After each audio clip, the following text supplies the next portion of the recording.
Assalamualaikum warahmatullahi wabarakatuh. Alhamdulillahirabbil alamin. Wassalatu wassalamu ala asrafil anbiya'i wal mursalin Sayyidina Muhammadin wa ala alihi wa ashabi ajmain. Marilah kita buka dengan bacaan umul kitab Liridha ilahi ta'ala wa li syafaati Rasulillah sallallahu alaihi wasallam. Al-Fatihah. A'udzubillahi minasyaitonirrajim. Bismillahirrahmanirrahim. Alhamdulillahirabbil alamin. Arrahmanirrahim. Maliki yaumiddin. Iyyaka na'budu wa iyyaka nasta'in. Ihdinas siratal mustaqim. Siratal ladzina an'amta 'alaihim ghairil maghdubi 'alaihim waladdallin. Amin. Perkenalkan, nama saya Doni Ramadan dengan NIM 2120273 dari kelas PAI G.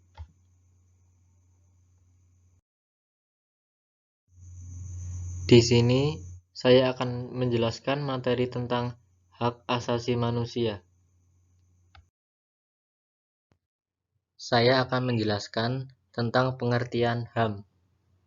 Hak asasi manusia adalah sebuah konsep hukum dan normatif yang menyatakan bahwa manusia memiliki hak yang melekat pada dirinya karena ia adalah seorang manusia. Hak asasi manusia berlaku kapanpun, dimanapun, dan kepada siapapun, sehingga sifatnya bersifat universal. HAM pada prinsipnya tidak dapat dicabut. Sedangkan pengertian HAM menurut Undang-Undang Republik Indonesia Nomor 39 Tahun 1999 tentang Hak Asasi Manusia, yang dimaksud dengan HAM adalah seperangkat hak yang melekat pada hakikat dan keberadaan manusia sebagai makhluk Tuhan yang Maha Esa dan merupakan anugerahnya yang wajib dihormati, dijunjung tinggi, dan dilindungi oleh negara, hukum, pemerintah, dan setiap orang demi kehormatan serta perlindungan harkat dan martabat manusia. Kemudian saya akan menjelaskan tentang ciri-ciri hak asasi manusia. Yang pertama, hak asasi manusia bersifat universal, atau dalam kata lain, hak tersebut dimiliki oleh semua orang. Maka dari itu, konsep universal dalam artian ini berkaitan dengan cakupan penerapan hak asasi manusia yang memadukan cakupan wilayah dengan luas. Dalam konsep ini juga terkandung pemahaman bahwa tidak ada manusia yang lebih rendah daripada manusia lain, dan juga bahwa tidak ada manusia yang bukan manusia, sehingga asas universal sangat terkait dengan asas kesetaraan dan non-diskriminasi.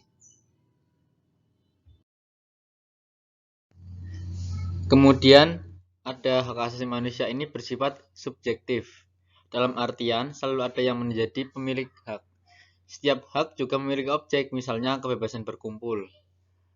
Hak selalu dialamatkan kepada suatu pihak atau pihak-pihak lain, dan hak asasi manusia ini utamanya diarahkan kepada negara. Kemudian di sini ada macam-macam HAM. Di sini saya akan menyebutkan beberapa macam-macam HAM menurut PBB.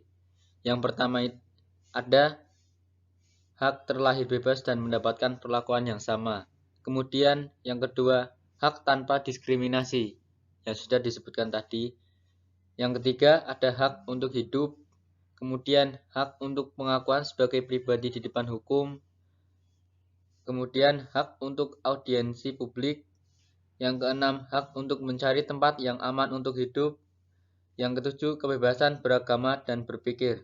Setiap orang berhak atas kebebasan berpikir, hati nurani, dan memilih agama. Kemudian ada hak atas pendidikan. Yang kesembilan, ada hak jaminan sosial. Beberapa hak tersebut wajib dimiliki oleh setiap manusia dan dilindungi oleh negara.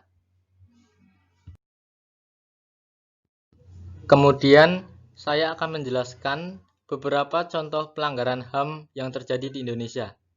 Yang pertama ada pembantaian pada tahun 1965 dan 1966, kemudian ada penembakan misterius, kemudian ada pembantaian Talang Sari di Lampung pada tahun 1989, kemudian ada tragedi Rumoh Gedung di Aceh pada tahun 1989 sampai 19 98. Kemudian ada penembakan mahasiswa Trisakti. Itu merupakan salah satu kasus yang viral dan masih diselidiki sampai sekarang. Kemudian ada penculikan dan penghilangan orang secara paksa pada tahun 1997. Dan ada tragedi Semanggi 1 dan Semanggi 2 tahun 1998 dan 1999. Tadi berapa contoh kasus pelanggaran HAM yang tergolong pelanggaran yang berat. Kemudian saya akan menjelaskan beberapa upaya penegakan HAM. Yang pertama menurut saya ada membentuk kerjasama internasional dalam upaya penegakan HAM.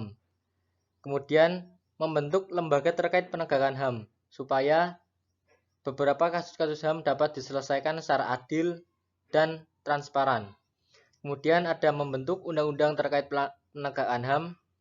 Hal tersebut sudah diterapkan di beberapa negara. Kemudian pembentukan pengadilan HAM. Berarti kasus HAM dan kasus-kasus lainnya dipisah agar penyelesaian masalahnya dapat berjalan dengan baik. Cukup sekian penjelasan materi dari saya. Kurang lebihnya mohon maaf. Terima kasih atas perhatiannya. Wassalamualaikum warahmatullahi wabarakatuh.